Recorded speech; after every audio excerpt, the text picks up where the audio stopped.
అఖండ మహాభారతం ఎందరో మహా ఋషులకు, యోగులకు, జ్ఞానులకు పుట్టినిల్లు. చతుర్వేదాలు, ఇతిహాసాలు, ఉపనిషత్తులు, అష్టాదశ పురాణాలకు ఇలా ఎన్నో మహాగ్రంథాలకు జన్మస్థానం మన భారతదేశం.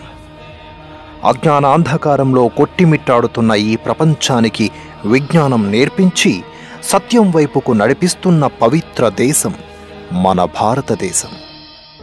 మన దేశంలో ధర్మం 4 పాదాలతో నడుస్తూ ఇక్కడి ప్రజలు సిరి సంపదలతో, సుఖ సంతోషాలతో ఆనందంగా జీవించేవారు.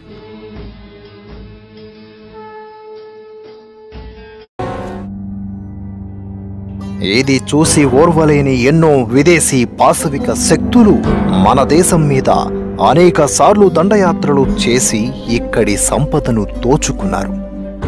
అలెగ్జాండర్ మొదలుకొని కుషనులు, తురస్కులు, మొఘలులు, సుల్తానులు, నవాబులు, షేకులు, పఠాన్లు, పోర్చుగీసు వారు, డచ్ వారు, ఫ్రెంచ్ వారు, బ్రిటిష్ వారు వరకు ఇలా ఒకరి తరువాత ఒకరు మనలోని అనైక్యతను ఆసరాగా చేసుకుని అనేక దాడులు చేసి మన దేశ సంపదను కొల్లగొట్టారు.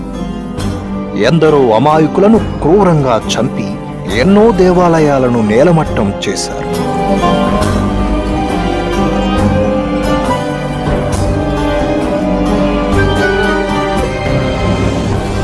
మరెన్నో రాజ్యాలను ధ్వంసం చేశారు. ప్రపంచంలోని అనేక సంస్కృతులను కాలరాసినట్లే మన దేశ సంస్కృతిని కూడా నాశనం చెయ్యాలని చూశారు.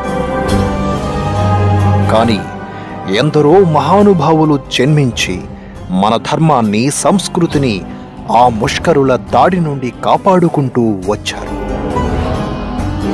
1857 మే 10 సిపాయిల తిరుగుబాటు మొదలుకొని